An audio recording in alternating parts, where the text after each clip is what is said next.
Group 17 elements. Group 17 elements are commonly known as halogens and they include fluorine, chlorine, bromine, iodine and astatine. And I told you in the class also, इसको याद रखने की trick है. फिर कल बाहर आई, फिर stands for fluorine, कल chlorine, बाहर bromine, iodine, I and astatine. ठीक है. And the general electronic configuration is ns2 np5, means as we move down the group we will get configuration like 2s2 2p5, then next if we move further down 3s2 3p5, 4s2 4p5. So the principal quantum number keeps on changing but the general configuration will remain same. Next comes group 17 elements. These are some quick points. इनमें से important ये है कि जो ores होते हैं, ठीक है, from which we extract these elements. इन ओर्स पर डायरेक्ट क्वेश्चन आता है, वेरी शॉर्ट क्वेश्चंस के what is the formula of fluorspar. Look at the second point CF2. What is the formula of cryolite Na3AlF6? What is the formula of fluorapatite? That is 3Ca3PO4 whole twice dot CaF2. So you just have to remember the formulas. And we can also say that group 17 elements are known as halogens because they are salt producers. The best example is NaCl, sodium chloride. Na is what metal, Cl is what halogen. So most of the halogens, or we can say most of the salts, are formed by these group 17 elements. That's why we call them as salt producers or halogens. And we all know that fluorine is present in water also, traces or some large quantities somewhere, but fluorine is present in water. And we can also say that chlorine is used in purification of water. So the elements of group 17 are present in many natural resources like soil, water, and chlorine gas is also present in air. So these are indispensable elements. These cannot be removed from the nature. And there are also many important industrial uses of these group 17 elements. And look at the last point, that seawater contains chlorides, bromides and iodides of sodium, potassium, magnesium and calcium, but is mainly sodium chloride solution. Next is electronic configuration, and we can see that atomic number increases like 9, 17, 35, 53, 85, 8, 18, 18, 32. Plus करते जाएं तो we will get the atomic number of next element. And general configuration is same like what I said, 2s2 2p5, chlorine 3s2 3p5, bromine 4s2 4p5. So we can also say that the number of valence electrons in halogen is 7. So it needs one electron, or it needs to gain one electron to complete its octet, or to get converted into stable electronic configuration. So in general the oxidation state should be -1 because it needs one electron to get converted into stable oxidation state or stable octet. Now this is important slide, just look at this carefully. All the halogens exhibit -1 oxidation state. सब -1 oxidation state show करते हैं, but we have to look more closely on what are the other oxidation states except -1. +1, +3, +5 and +7. Fine. Now how it becomes +1 +3, look at the first block diagram. यहाँ पर ns2 np5 है, ठीक है, तो यहाँ पर इसको एक इलेक्ट्रॉन चाहिए, so it can easily show oxidation state of -1. Now first excited state में क्या हो रहा है, one electron from p orbital is going to d orbital. So how many unpaired electrons are present? 3 unpaired electron. In 3 unpaired electron की ये tendency होगी कि कोई और 3 इलेक्ट्रॉन आ जाए और इनकी पेयरिंग हो जाए. Fine. So for pairing they need 3 more electrons. In such cases they show +3 oxidation state. Now if one more electron from the p goes to d orbital, we have total 5 unpaired electrons, and to make 5 unpaired electrons get converted into paired form they need 5 more electron. Unpaired को paired में convert करने के लिए हमें 5 more electrons चाहिए. So what we can do, we can add 5 electron. वो 5 electron जब add करेंगे और ये paired हो जाएंगे, तब oxidation state कौन सी होगी? +5. Now look at this third excited state. इसमें एक एरर है, यहाँ पर NS से इलेक्ट्रॉन ND में जा रहा है, पर यहाँ पर शो नहीं किया हुआ है, NS में 2 शो किया हुआ है, so make it 1. So when 1 electron from NS goes to ND, we have total 7 unpaired electron, and for making these unpaired electrons paired one, we need 7 more electrons. So in this case +7 oxidation state is shown. So you just don't have to remember कि ये oxidation state होती है, you just also have to justify your answer by making these diagrams that this is how more oxidation states are shown by group 17 elements. Now if we talk about the reactivity, we can say the ready acceptance of an electron is the reason for the strong oxidizing agent या strong oxidizing nature of halogens. इन सब में F2 जो है वो सबसे strong oxidizing agent होता है. We can say कि जो element जितना easily या जितना जल्दी electron accept करेगा वो उतना ही अच्छा strong oxidizing agent होगा.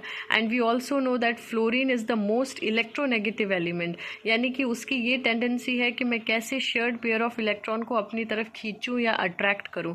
सो in that case fluorine is readily available to accept the electron, therefore it is the strongest oxidizing agent also, right?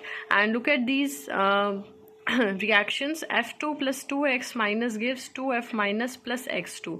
इसमें हम ये कर रहे हैं कि फ्लोरीन का किसी और हैलोजन के साथ रिएक्शन करवा के देख रहे हैं कि वो कैसी रिएक्शन देता है. ठीक है, तो हमने यहाँ पर क्या किया है, फ्लोरीन क्या किसी और हैलोजन के साथ रिएक्शन किया, तो ये इस तरह से रहेगा. This is not much important, just have a look, that's it.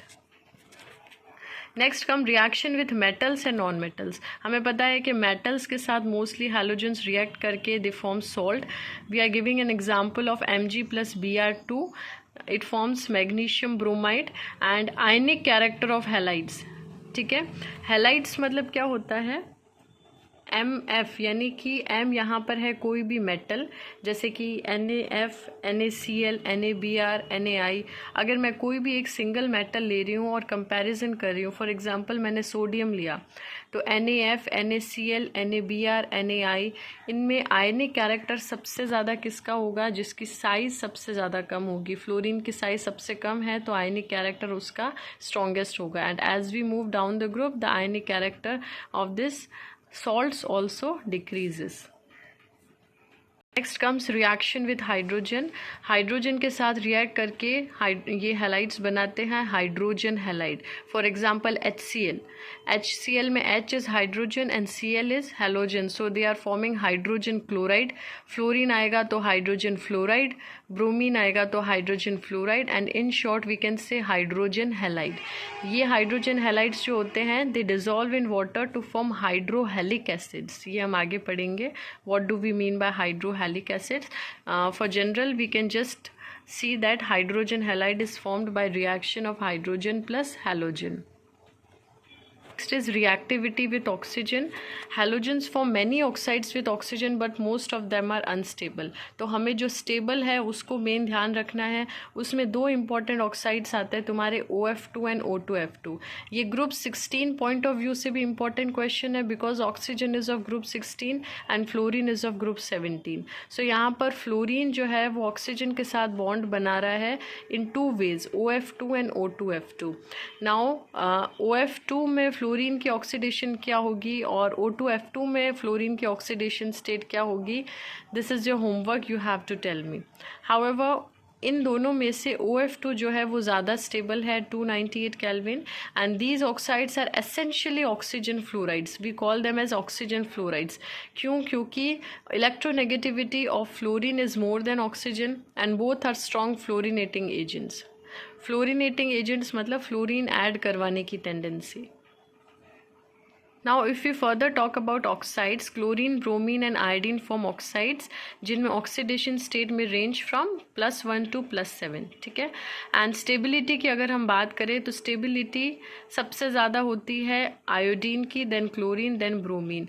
Now you have to remember the orders of various stability of like hydrogen halides or stability of oxides. ये सब तुम्हें learn होना चाहिए.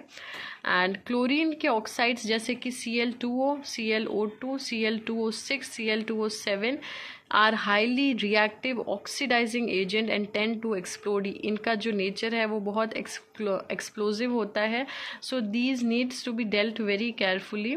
इसमें से ClO2 थोड़ा important है हमारे पॉइंट ऑफ व्यू से, because it is used as bleaching agent in paper industries and textile industries and water treatment industries. ठीक है.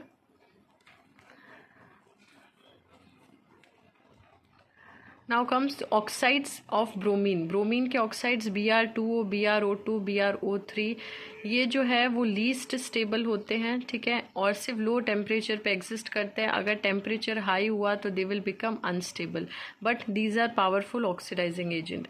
आयोडीन के जो ऑक्साइड्स है ये इनसॉल्युबल सॉलिड्स होते हैं, यानी इनको अगर मैं किसी भी सॉल्वेंट में डिज़ोल्व करूँ दे डोंट गेट डिज़ोल्व, और अगर मैं हीट करके डिज़ोल्व करूँ तो ये टूट जाएंगे या डिकम्पोज हो जाएंगे. इनमें से I2O5 is important because it is good oxidising agent.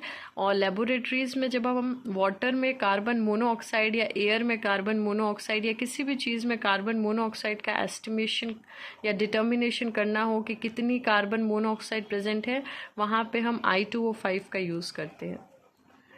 Reactivity of halogen towards halogen. Halogen, दो हैलोजन मिलकर बनाते हैं इंटर हैलोजन कंपाउंड्स. ठीक है, इंटर हैलोजन कंपाउंड्स का जनरल फॉर्मूला है जैसे कि XX और XX3, XX5. ठीक है, इसमें बहुत सारे एग्जांपल्स है जैसे कि IF5 है, और हमने एक और कंपाउंड होता है ClF3. तो जब दो हैलोजन मिलकर कंपाउंड बनाए this is known as inter halogen compound. उसमें XX7 होता है that is of largest size of halogen and smaller size of halogen. यानी कि सबसे ज़्यादा लार्जेस्ट साइज किसका है, अगर हम देखें फ्लोरीन, क्लोरीन, ब्रोमीन, आयोडीन. एस्टेटीन जो है वो लेस स्टेबल कंपाउंड बनाता है, तो उसको हम एक बार साइड रख देते हैं. तो सबसे स्मॉलेस्ट साइज़ है फ्लोरीन की, लार्जेस्ट है आयोडीन की. तो एक कंपाउंड बनता है IF7, यानी कि लार्जेस्ट साइज़ वाला आयोडीन एंड स्मॉलेस्ट साइज़ वाला फ्लोरीन. ये दोनों ही मिलकर XX7 यानी कि IF7 टाइप के कंपाउंड्स बना सकते हैं. बाकी केसेस में पॉसिबल नहीं है, अनस्टेबल हो जाएगा compound. So this was all about today. I want you to read the topics from the book also simultaneously so that you can get the clear picture of these topics. So we will continue with the group 17 elements tomorrow also. Thank you so much.